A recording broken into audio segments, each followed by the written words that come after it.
right. Welcome, everyone.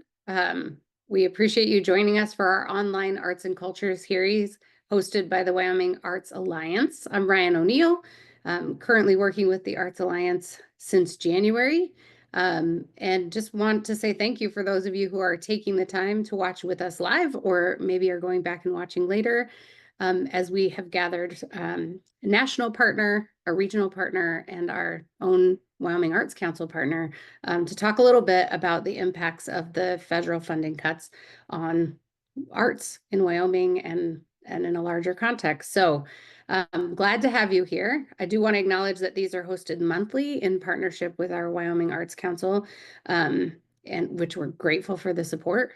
And yeah, if you have not logged on to see us before, we've got a whole archive of our recent online arts and culture series that we invite you to check out when you have a quiet moment or you're just needing to be amongst your arts friends virtually. Go ahead and check that out. All right, without further ado, I am going to yield to our guests here and let them introduce themselves. So Kelly, can we start with you? We'll go national to regional to state. Sure enough. Hello, everybody. I am Kelly Barsdate. I am from NASAA, the National Assembly of State Arts Agencies. We are headquartered in Washington, D.C., so that we can keep an eye on what is happening on Capitol Hill. And boy, has it been a busy time for us. So are we going to do kind of all panelist introductions first? Is that the way we'll roll, Ryan? Yes. Great. Cameron, you want to go next? Sure. Hello, everyone. I'm Cameron Green. I'm the Regional Engagement Manager for Creative West. We are one of 6 regional arts organizations in the country, and we service the 16 Western states and Pacific jurisdictions. We are headquartered in Denver, Colorado, and we have a largely distributed workforce throughout the region to better support our constituents out here. All right, Rachel, that leaves you. That leaves me. We're just narrowing the focus. Hi, everyone. Rachel Clifton. I'm the Executive Director of the Wyoming Arts Council. It's good to see some familiar names on the call. Good to see some folks. So the Wyoming Arts Council is the state arts agency for all of Wyoming. So all states, Pacific jurisdictions, and territories have an official state arts agency. So we serve in that role for the state. We are currently a staff of 6. Hopefully we'll be a staff of 7 again soon. Headquartered in Cheyenne, but we've got some folks all across the state. Okay, fantastic. Well, we're going to jump right into it, and maybe we'll open with just saying, if you came looking for answers, boy, we're going to have great conversation, but things are changing. It seems fairly rapidly. And so this will be our check-in for today. Where are things as of today? And in traveling the state for our listening sessions recently, I know that the work continues across the state. So even as we sit in a bit of uncertainty or open question about what the future holds, we're still doing great things across the state of Wyoming. And so, yeah, we're going to get through this together. So Kelly, I want to start with you. And I'm hopeful that maybe you could give us like the 30,000-foot view on the updates to the federal funding cuts thus far and how they're impacting programs and resources that have traditionally been available to support artists, arts organizations, arts educators. Yeah, sure thing, Ryan. Yeah, I hate to be the bearer of bad news, but it's a textured situation right now. There's a lot happening in federal cultural policy that is affecting various parts of the federal government's arts and culture portfolio, which of course has ripple effects down to states, down to localities, and down to the community programs that many of us are nurturing and relying on. So I'll put some of that in a national context as much as I can in this kind of rapidly evolving moment. I think I'm going to start with DOGE, the Department of Government Efficiency, just because I think that is top of mind for many arts and cultural grantees, right? So DOGE has a charter that lasts through July 4th. It was conducting efficiency audits, and it still is conducting efficiency audits of all federal agencies. A DOGE team was with the NEA for the entire month of May, pretty much. It was the same two-person team that audited the National Endowment for the Humanities. They have not been back at the NEA for a couple of weeks, and so fingers crossed that we have seen the last of some NEA grant cancellations. You will remember National Endowment for the Humanities, NEH cutbacks that took place earlier this spring. Right? Just to recap, all pending grants were canceled. All awards made under the prior presidential administration canceled. 75 to 80% staff cutbacks at that agency. The NEA outcomes are very devastating, but they are more favorable by comparison. The NEA was able to retain some direct grants that aligned with administrative priorities. They did end up canceling many grants, but some of them had very little or zero left to draw down. They were able to offer a limited appeals process. They worked with the Department of Justice to make that possible.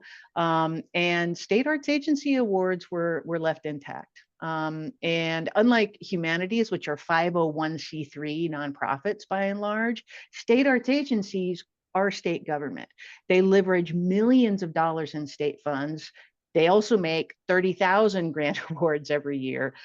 And that's why there is a congressional directive to fund state arts agencies. So the NEA was able to let state arts agencies complete their current open grants, which was just beneficial for the stability of our sector.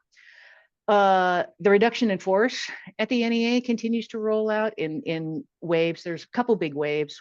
One major wave of resignations and departures took place at the end of May. Another one will take place at the end of June. We expect the agency to end the summer with roughly half of the staff capacity that it started the year with. So better than IMLS, better than NEH, but still a very difficult situation. From what I am told by the Arts Endowment, it does plan to proceed with its next round of direct grants. Those applications will open in July for grants for arts projects. Priority will be given to projects that align with administration objectives. On the state side of things, state partnership agreements haven't been executed yet, and I can't tell you when that will happen, but the National Endowment for the National Endowment for the Arts kind of board equivalent, the National Council on the Arts, has green-lighted those awards, and we do hope that they'll be executed soon.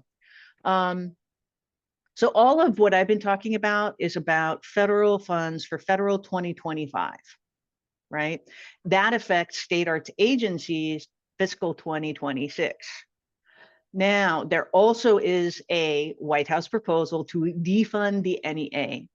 That would take effect the following year for federal 2026, which is the equivalent to state arts agency support for fiscal 2027. So that was not a surprising recommendation. It is nevertheless something we have to take seriously with Congress. Congress does hold appropriations authority. So we will be working very hard this summer to protect the NEA in Congress for fiscal year 2026. Meanwhile, Marianne Carter has been nominated as the next NEA chair. She was the NEA chair during the first Trump administration, so this would be an encore. NASAA welcomes that because she is knowledgeable. She's a champion for the agency, and she has really strong credibility on Capitol Hill. And it is Capitol Hill where fiscal 2026 decisions are going to be made. So we think that she would be an asset to that process. So there's a lot of other stuff happening, but I'll pause it there. And that's kind of the national context, and happy to pass it along for regional and state perspectives as well. Kelly, can I ask a follow-up question just before we move on? Of course. So you outlined what we currently know, and then at least in terms of fiscal year 27, where we still have some anticipated change that we don't fully know what that's going to look like. With the cuts that we are aware of and the reduction in staffing that is a result of that, Do we yet have a sense of how that changes the resources and support that are available for arts organizations, state arts agencies, et cetera? Have they announced any of how they're planning to respond to those cuts? So short answer is we don't have the cohesive, coherent, all-in-one narrative, but I do have some factual reference points that I can share. Okay. One factual reference point to share is that state arts, the NEA's investment in state arts agencies for your 2026 activities originates from NEA 2025 appropriations. Congress enacted a continuing resolution that keeps NEA funding level between fiscal 24 and fiscal year 2025. So for the state arts agency portion of things, NASAA is not anticipating a massive change in those levels. Now, that is not to say that something might not happen. I mean, it's hard to predict in this environment, but based on the data we have now, support for state arts agencies, we are hoping for some continuity there.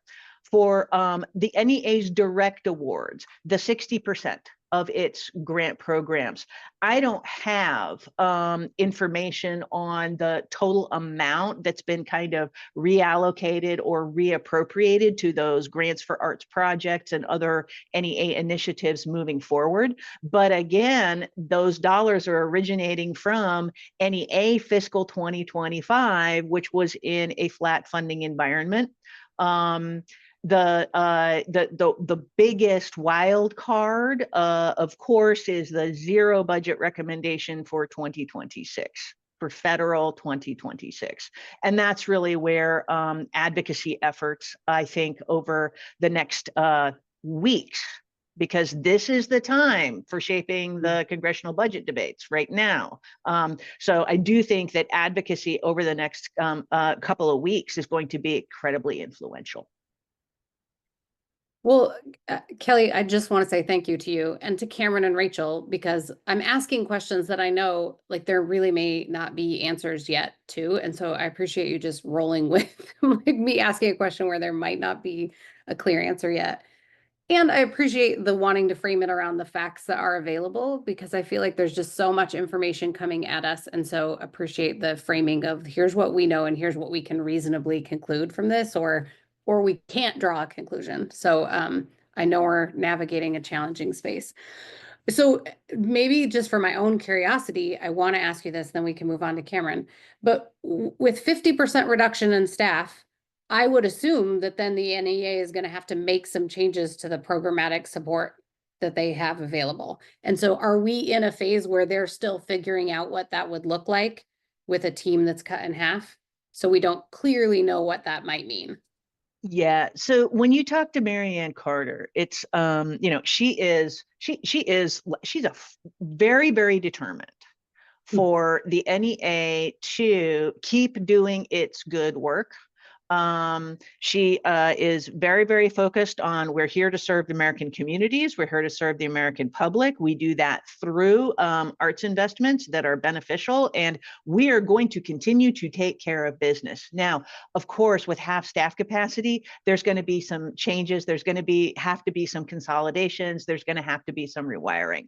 And we don't have those details yet because, as I said, we're not even like through the whole wave of reduction in force yet. So I do think that it's going to take a while for kind of the staff organization to shake out. But in the meantime, I do think that NEA leadership is pretty focused on its signature programs and on keeping the main direct grant program, grants for arts projects. I think they're really committed to that.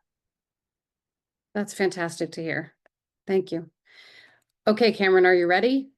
Maybe moving more to a regional context. So these changes that Kelly just outlined are rippling through the arts ecosystem. And so can you walk us through the changes that Creative West is taking to prepare for what lies ahead, and maybe highlighting how those changes then are going to impact the constituents that you all serve? Yeah, absolutely. Creative West, we are a 501c nonprofit, so we do have independence from our federal partnership with the National Endowment for the Arts. And so one of the things that we are really committed to as an organization is increasing our trust-based funding in the region. Those would be things such as like grants that don't have a lot of guidelines attached to them, really allowing artists and arts organizations to take the reins and do the work that is important in their communities. We are also an interesting REO in the sense that we exist at the intersection of arts and technology. Our business team is continuously innovating our software as a service products to connect artists and arts organizations to new opportunities. That includes grant opportunities that are coming from private sources. And then I'd also want to, I think one of the reasons why we're here today is to really talk like a lot about advocacy and what you can do to really highlight the impact that your state or agency and public funding for the arts has on your communities. And so, Creative West, we are taking on the responsibility of being a national thought leader and partnering with orgs like the Cultural Advocacy Group, Creative States Coalition, and AFTA to really come up with solid messaging around what's our advocacy ask? How can we show up as a unified field to really preserve funding for the National Endowment for the Arts? And then the other part of that too is really working with our state partners at the state art advocacy organizations such as WIA, really thinking about, how can we support you all in your advocacy efforts? So when it comes time for the biennium session, that you can be there fighting for the Wyoming Arts Council, and also telling those stories of impact. So I think and then the other thing I want to highlight too is, like Creative West, we are trying to really think a little bit like really be proactive in our response to what's going on. And so this past March, we flew nearly 100 advocates from our 16 state and jurisdictional region, including advocates from Wyoming to advocate for the arts in Washington, D.C. This happened the first week of March. So most of the new Congress members were being sworn in. And so it was really great to get an opportunity to meet with them and help them set the legislative agenda for that period of time. And then in terms of how, support, this will impact the Creative West support in the region is, Creative West, we serve as an intermediary for the National Endowment for the Arts. And the one major program that we have that we work with the National Endowment for the Arts is Tour West. And in 2024, we distributed 198 grants in our region, totaling $836,000, $539.62. So, that's a significant amount of money. And a lot of that funding went to rural presenting organizations. And these were grants between $3,000 and $5,000. So that amount of funding goes a long ways in these areas to bring in world-class performing artists into these areas. And as Kelly mentioned, we're still waiting for partnership agreements. Creative West also has a partnership agreement with the NEA. And so until that partnership agreement is released to the state agencies and to the regionals, we won't know how changes to the partnership agreement are going to affect us and affect the future of Tour West. Well, I mean, I appreciate that Creative West has done a lot of forward thinking about how we can, if it's possible, to get in front of these things, right? And be thinking about diversification of support. And so I think that will be something that really the arts organizations and art agencies are going to be looking to for guidance and leadership on. Because it's a tricky process, right? I think we've had conversations with art organizations around the state about how do you shift into that kind of mindset and thinking.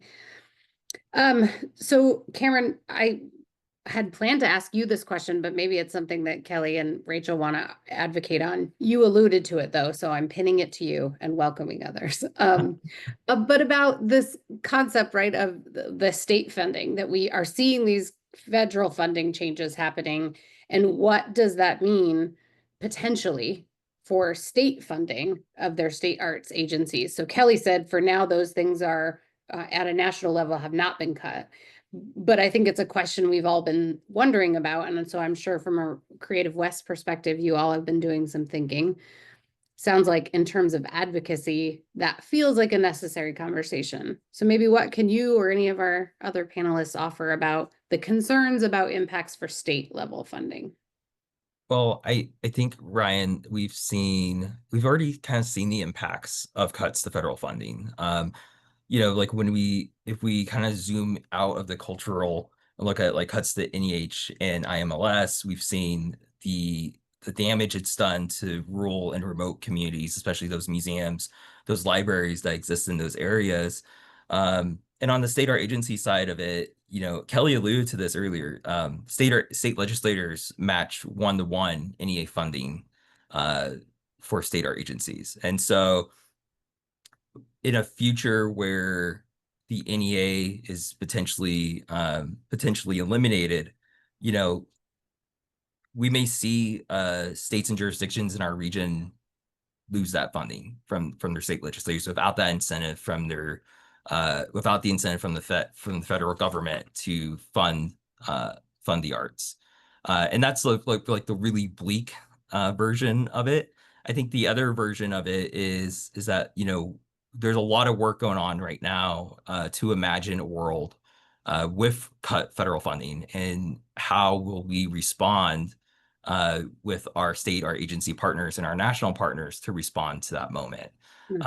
So I think that there are going to be opportunities, and it's up to us to as a field and as artists and arts organizations to really identify what those opportunities are going to be, and hopefully move forward with those things. And the other thing I want to think about as well is that, if that cuts to other federal agencies, that sometimes other federal agencies do have programming that does support the arts in an adjacent way. And if that funding dries up or is eliminated, that can also deeply impact communities, especially out here in the West and really in Wyoming, where over close to 50% of Wyoming's land is public land. And I think it's it's one of these things where we know that things like rural healthcare is going to be affected, and so it's going to be up to these more rural states to fill in those gaps. And so if it's required of them to fill in those gaps, one of the first places legislators go to is arts and culture to pull that funding from, to fill in those necessities, those really deep needs in the communities. Okay, well, Cameron, you have said all the scary things that we've been thinking about in the back of our minds. I'm just going to name this. I'm like a mildly anxious person. That's fine for those who don't know me. And you just said all the things that I have been dreading, and they're in the back of my mind. But I'm going to just also center us on the things that Kelly offered, right? You are naming all the things that are like worst case scenario, which is where my head has been living. And I know I'm not alone in that. But then Kelly kind of offered some, okay, but here's we know that federal funding could mean changes to the state funding level. It could mean, reductions in other ways, but it's not there yet. And that our picture is looking a little bit better than some of our other cultural partners with museums, libraries, and humanities. I'm just naming for myself so I don't spiral in a panic. Kelly, would you agree that finding a middle ground is warranted by the facts? So I think prudent, excuse me, I think prudent people plan for every scenario. So I just want to affirm the value and the importance of scenario planning, because the arts field, I mean, we are scrappy, we are agile, we are adaptive, and we're going to find a way to get things done. And we'd rather do them with a meaningful public sector investment. And so that's what we should focus on trying to secure. But I do want to just, affirm that there's a role for scenario planning. But here's where I want to offer a counterpoint in this. I think we do ourselves a disservice if we overly normalize the idea of cutting the arts. I don't think we should repeat over and over again, well, when times get cut, the arts are the first thing to get cut, right? I just don't think we should say that over and over again, because let us not empower that false logic. Let us not lean into the false economy of cutting the arts.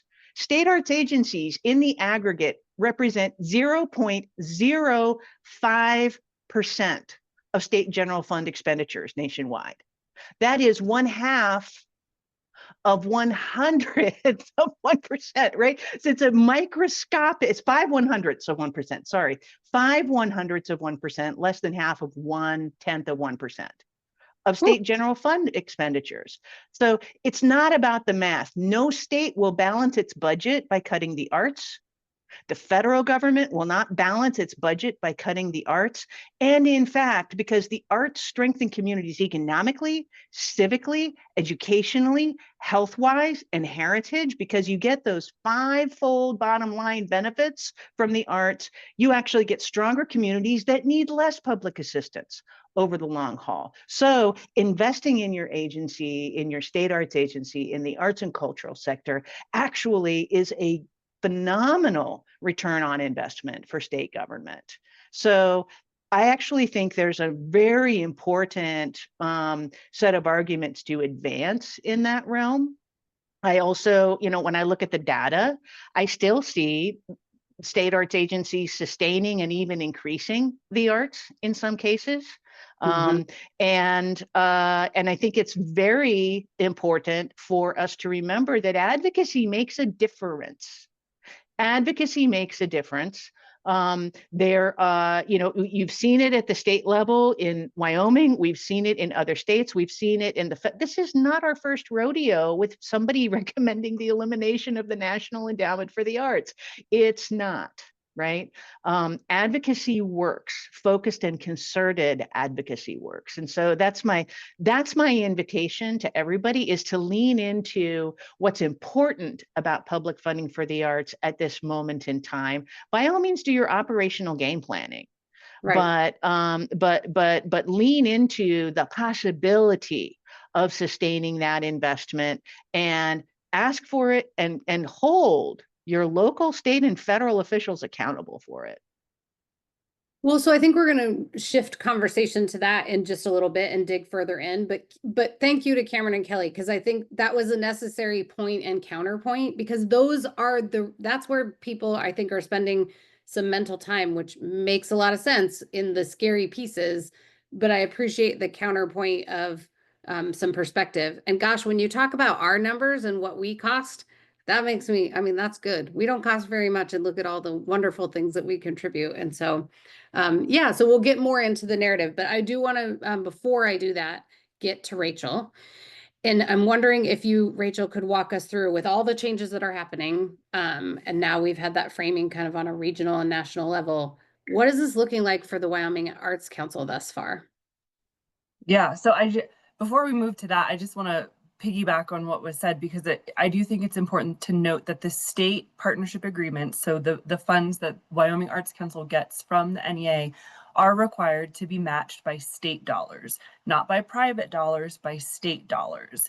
And so Cameron said that incentivizes legislators, and that is correct. But I think the state funds in and of themselves need to be advocated for, because they themselves are important and crucial to the work that the Wyoming Arts Council does in the state. So as Kelly was saying, let's not say worst case scenario, we need to only advocate for general funds in order to meet our federal match. Let's advocate for the general funds because of the work that those funds do themselves. So just want to reiterate and wrap that all up.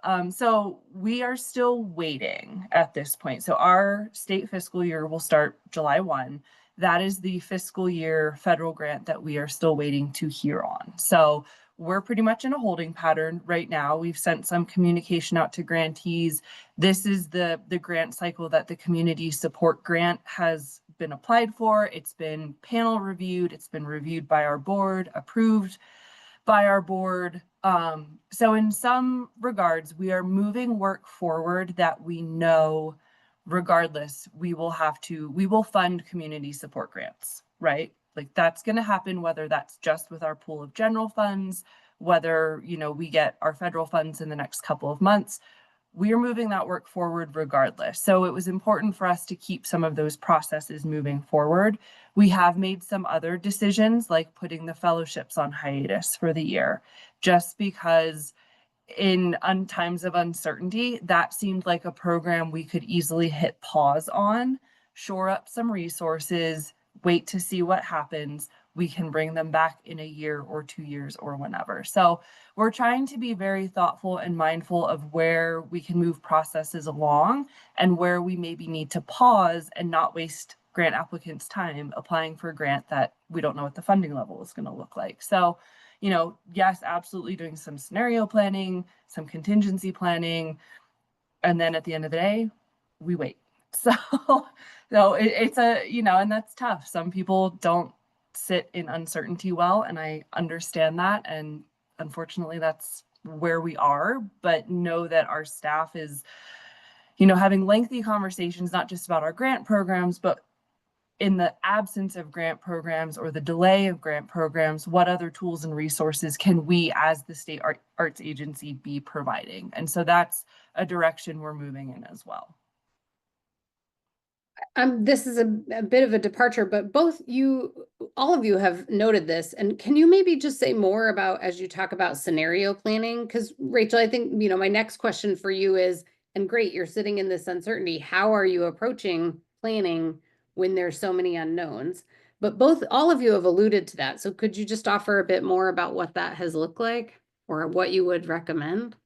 Yeah, I mean, from a very practical, cynical standpoint of just me being me, I plan for worst case scenario, right? So I have from worst case scenario to best case scenario from a budget standpoint. What does that look like in terms of things like administrative costs and staff travel? And, do we need to cancel our water subscription? Yeah, let's cancel our water subscription in the office. What little things can we be doing just in case, worst case scenario, and we're really pinching pennies at the end of the day.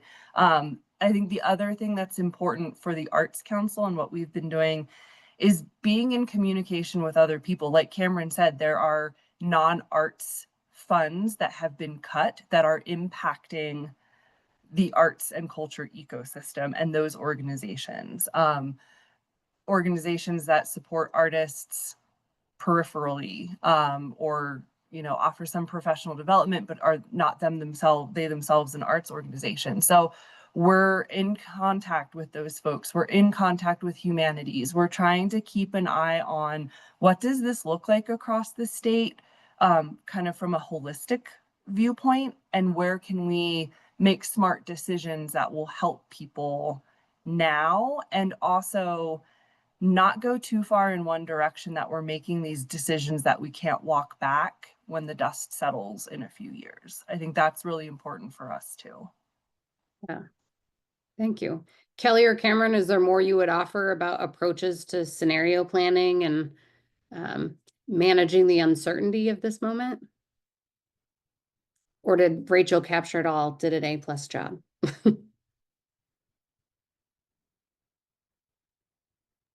I mean, I think Rachel always does an A+ job. So she No covered question. she covered a lot of it. I would only add is that, like, I think part of scenario planning is also collaborating with your partners. Collaborating with other arts and culture partners and non-arts and culture partners, seeing where we can come together and hold, I think what Kelly said earlier, like, we have to hold these elected officials accountable, and that's part of it. It's holding people accountable, and when we come together and collaborate on those things, like, it's an even more powerful voice that you have to hold those folks accountable. I love that because it definitely feels like what we are working to do in the state of Wyoming. And so those conversations are happening behind the scenes. So it's affirming that we're headed in the right direction. Okay, Kelly. Well, just this question's for everybody, but Kelly and Cameron, I was curious if you would offer, from maybe a larger perspective beyond Wyoming, what are you hearing from state arts agencies, arts organizations, et cetera? What are their questions, concerns as they're reaching out to you? What's the climate? Yeah, I mean, there's a lot of course, there's a lot of uncertainty. There's a lot of we're in uncharted territory in terms of just how federal policy gets made and what the locus of debate and pathways for influence on federal policy are, right? And so I will say it's a growth moment for the arts field in some ways because we have always been very, very strong on the executive and legislative branches in terms of shaping arts investments, shaping policies that affect the arts, not only policies about the arts, but other policies that affect the ecosystem that we all swim in, such as K-12 education policy, zoning policy, economic development policy, all of these other policies, right? That affect the arts positively and affect community development positively. So there's this whole other third branch of government now that's really important in shaping federal policy, which is the judicial branch. There are literally hundreds of lawsuits right now, and being able to sift through which ones are going to be relevant to the arts, which ones do we need to pay attention to, which ones are going to set important federal precedents. That's a whole new and different way of working than the arts and cultural kind of advocacy sphere has had to work in past. So I just want to identify that as a learning moment, and we're getting a lot of questions about that, about the status of various lawsuits and whether there's going to be any judicial relief for what has happened. Another question that I'm getting a lot is any word on NEA grant cancellation appeals? And short answer to that is I know that the NEA is considering each and every appeal that it has received. I know that they are. And in order to have a successful appeal, there does need to be, following the instructions in the letter, there does need to be a very clear tieback in the proposed project, not in an amended project, but in the proposed project to some of those core priorities. And so I think there was a kind of a broad, the idea of appealing as an act of protest kind of gained some popularity in the arts field, I think, and I'm honestly not sure that is going to bear any fruit other than kind of delaying the action on appeals overall due to the sheer number of appeals that were received. But I mean, other and any age cancellations didn't have an appeal option at all. Right. Neither did IMLS. And the fact that NEA was able to work with Justice to get an appeals process, I think, just speaks volumes to the agencies trying to do the right thing. We're also getting, of course, a ton of questions about, the illumination proposal for fiscal year 2026. And I know we'll talk about messaging and kind of practical advocacy in a moment, but that's another area where we are getting a whole lot of inquiries and questions, and people are wanting to do their part, and that's great. Yeah. Thank you. Yeah, that's helpful insight. Cameron, is there anything from the Creative West lens that you're hearing that maybe is in addition to what Kelly just outlined? Yeah, I think just to emphasize, what Kelly was saying about appealing, if your grant has been rescinded, like appeal it, because that's one of the things that we've seen too, a lot of arts organizations having their grants rescinded. Our advice has been, appeal it. There's information on how to do it through the NEA to appeal that rescission. The other part of it too is like, we've been hearing a lot from from folks, like, how can we be more involved in advocacy? That's been like one of the #1 questions that we've received, is like, how do we get more involved in our state advocacy efforts? How can we, like, can you connect us with your state art advocacy organization?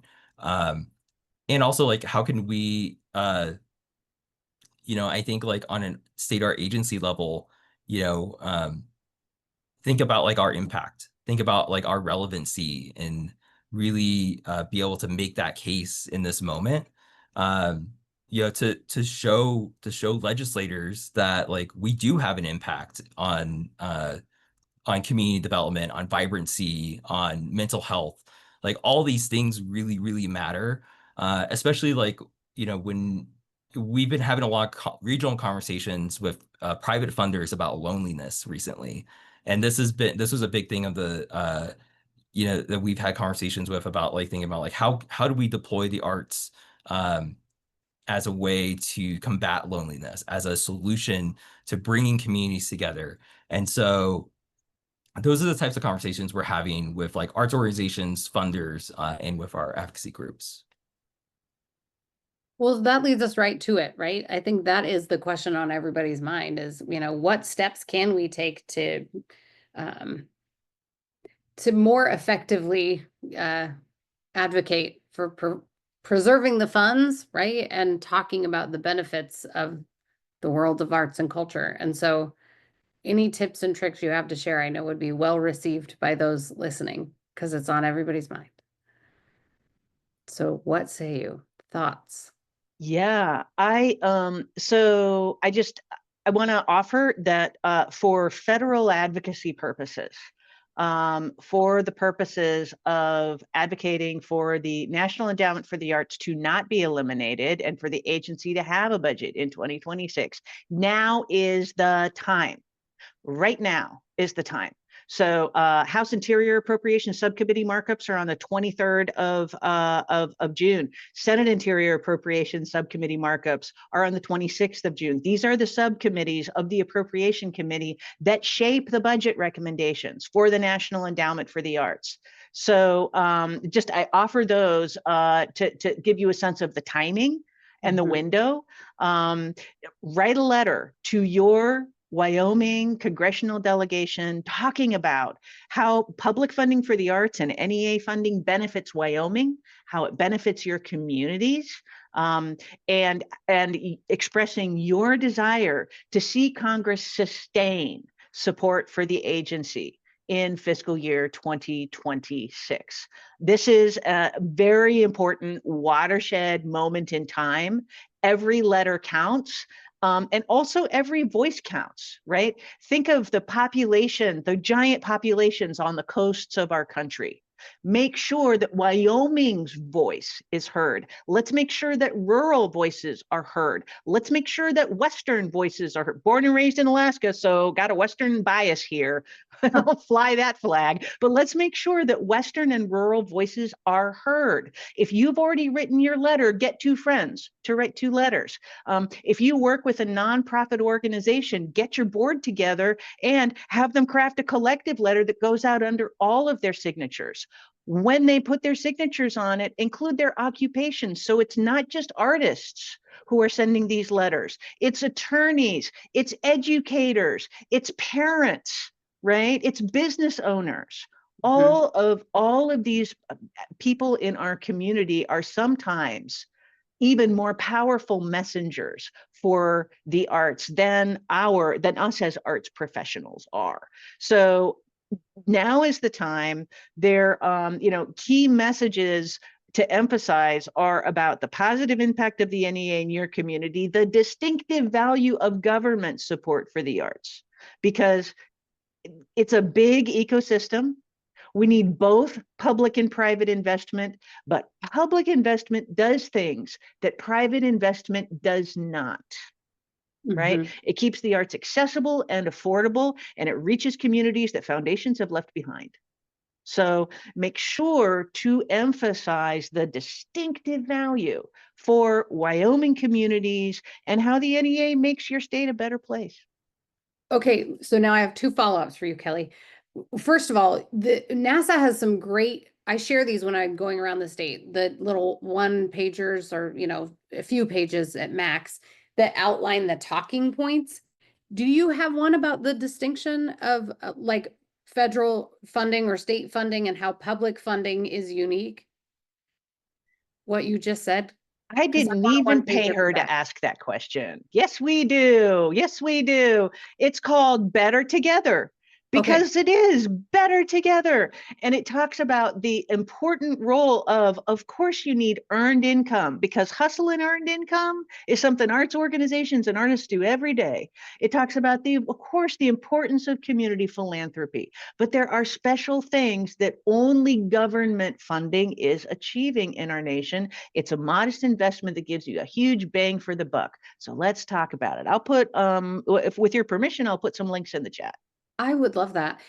And then, but before you do that, I want you to say more about, well, first of all, let me say the thought about the talking points. As I've been doing the listening sessions, I've been trying to draw attention to those handouts to say, infuse that language into the arguments in these letters when you're reaching out to your congressional delegation or your elected officials here in the state. So just drawing attention to those, they can be found, many of them on our website, or just go directly to NASAA's website. So if you put them in the chat, that's great for those who are on right now. My second thing was, as you're talking, I'm hearing in my voice what I'm hearing from a lot of people, that like, well, our congressional delegation doesn't care about this. They're not going to do anything. And I think you outlined such a great counterpoint to that, right? About the more voices that we can get in that conversation, it becomes increasingly difficult to ignore that as the will of the people. But is there more you would say on that point? Because that is something I consistently hear. Like, well, it's not worth my time and effort because they're not going to do it. Yeah. So, so a couple of things. They're not going to do it if they don't hear from an overwhelming number of people. That's why it's important for you to write a letter, for all your board members to write letters, for your program constituents to write letters, right? So if they hear from enough people, they will. The other thing is it takes a relationship, right? So you can't go from 0 to vote my way, right? You actually need to invest in contact. And this is a perfect moment to begin that. And so even if your request for here's the policy move that I would like, and here's what my community would like to see, even if you don't get your way this time, the next time and the next time and the time after than that, these contacts pay forward. You establish yourself as a credible, trustworthy, informed, and informative resource on a topic. And then the last thing I would offer is, if you're ever walking through a forest, right, and you see, oh gosh, there's an acorn on the ground, and you think, this is inconsequential. This acorn on the ground is inconsequential because the world is vast. There's so many things that could eat this acorn or interfere with this acorn's development. What's the point of producing an acorn, right? These things take root. They do make a difference. Even if they don't make a difference today, they may take a difference tomorrow. And we have the opportunity to insert that the arts are a necessity, not a nicety. And the more often we say that, and the more people we say that to, that the arts are a necessity, not a nicety, the more our ideas will take root, and we will have a forest someday. We will. That's how it works. Kelly, I'm so glad you're here. I feel like the universe brought you to this discussion because we really needed to hear that. Okay, no pressure, Cameron and Rachel, but what you got with advocacy? Rachel, I know you came off mute first. You want to go first? Sure. I'll put you up. Okay. I also want to say, in Wyoming, our delegation at the federal and the state level are pretty darn accessible. That's the beauty of being a small rural state, right?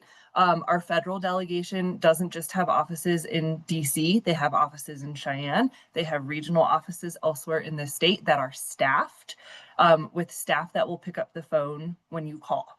And the other thing I just want to point out is when we say advocacy, we also mean education, right? It's not just vote this way because this is important. It's also education about you, your organization, your community, and why the arts and that funding is so important to you and your organization and your community. So it's storytelling, it's educating them so that when there is an ask, they have that background and that information and that knowledge. So those were the 2 points I wanted to add.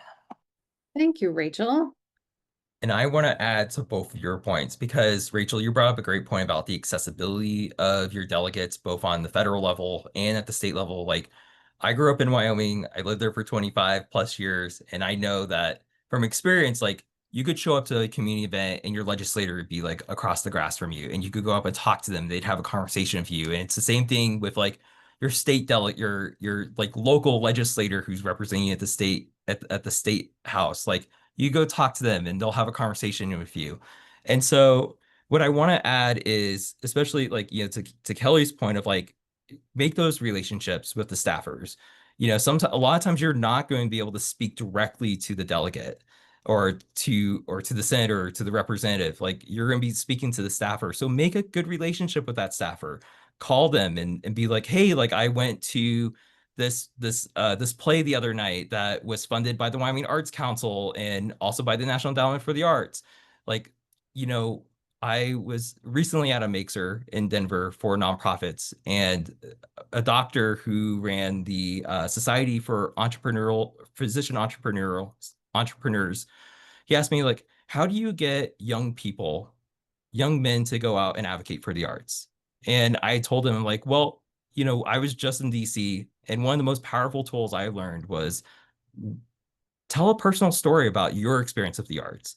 Find that experience that gave that person that aha moment, whether it's like this person watched their grandmother quilt in the living room. Like, that's an experience of the arts. Think about like going to the shows, your Christmas concerts. Like, these are things that are really important and that really connect with people on a human level. So like, what I would encourage you to do this weekend, like, it's Father's Day. I know there's a lot of barbecues going on, but either it's before your barbecue or after your barbecue, go see a show. Go find a program that has been funded by the NEA, the NEH, or IMLS, or by the Wyoming Arts Council. Go find one of those things to do in your community. Watch it, absorb it, whether it's a public art piece, a show, or like a gallery exhibit. Go see it. And then call your representative on Monday and say, like, hey, I went and saw this really cool show in Casper, and I want you, like, you should come out and see this too. Like, it was really awesome. And this is how it impacted me, and this is how it impacted my family. And then go invite your other friends when you're at that barbecue later on. Tell them, like, hey, you should go check this out also. You should go check this out. And then if you love it, call your representative and say, like, I love this. Like, I want more of it. So like, it's really finding ways to connect with your representatives on a human level, and also connecting with their staffers on that human level as well. The least effective thing that we can do is call a staffer and start yelling at them. Let's invite them to go places. Let's invite them to be part of that community, because like, the more we invite them to be part of that community, the stronger advocate they will be with their representative next time they get to hang out with them. Yeah. Well said. Okay. Words of wisdom spoken here today. Really fantastic. Okay, well, I wonder if just in the time remaining, we want to offer any final resources. Kelly shared some in the chat, so thank you for sending those advocacy tools and the links to the talking points and messaging. We also had one of our participants on the webinar today offer her support if groups are wanting to do some scenario planning with their arts agency. If you don't know Ann Mason, she's fantastic, founded Relative Theatrics in Laramie, Wyoming, and we're just so blessed to have her in our state. So thank you for offering that. So what other resources might we be able to offer those people who are joining us today? Or if you're out of resources and you just want to offer some advice, we have time for that today too. Anybody can go. Rachel? I would say, yes, I would say stay tuned to the Arts Council. We're developing some more kind of cohesive resources that we can roll out for organizations to implement now. I think part of, in addition to just, the uncertainty with funding, there's this sense of we want to be doing something, but we don't know what. So offering some very tangible, here's what you can do at the organizational and community level now, because we're not going away, right? The arts are not going to go away. We are still going to be here. So we need to make sure that we are structurally sound and stable so that we can keep doing the work, because the work is going to continue. And I think that's important to point out too. The Arts Council is not going away. We are here. And just reach out if you have questions. I just checked my inbox and had another person asking about their grant. So, like, stay in touch. When we know more, we will certainly share that information, but don't hesitate to reach out to us. That's great. Kelly, Cameron, any advice or any resources you'd want to highlight? I just dropped 2 resources in the chat here. The first is the Creative West Action Center. My colleague Cynthia Chen does an amazing job tracking federal updates, and if you go onto that website, you can actually use the tool to write a letter to your Congress member in DC. And the nice thing with it is that, like, if you write it on there, it'll like send it to the staffer who's assigned the role of arts and culture liaison to your area. The other one I posted to is the Americans for the Arts Breaking News Timeline. This is another really good source. They do a really good job of just tracking the federal impacts and color coding the various branches of government for what's going on. Thank you for sharing those. I just pulled it up and it is, yeah, flows nicely and very informative. So, Kelly, is there more? Oh, we have somebody jumping off, but wanting to say thank you. Thank you, Ashley, for joining us. Kelly. Yeah, I would say advocacy makes a difference.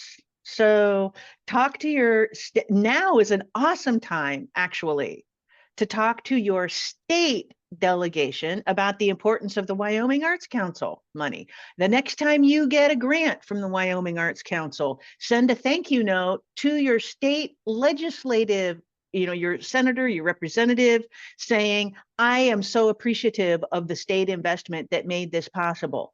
Contact your federal delegation right now. Advocacy makes a difference. And if we all take these little steps, if we make every day Arts Advocacy Day, we can change the conversation. We can normalize investment in the arts as the right and regular thing to do. And we can position cuts as the aberrant exception thing not to do. But it's up to us. And the way we do that is by making every day Arts Advocacy Day, and by sending thank yous and sending letters, and it does make a cumulative difference. Yeah. Well said. I'd like that as a sticker. Every day is Arts Advocacy Day.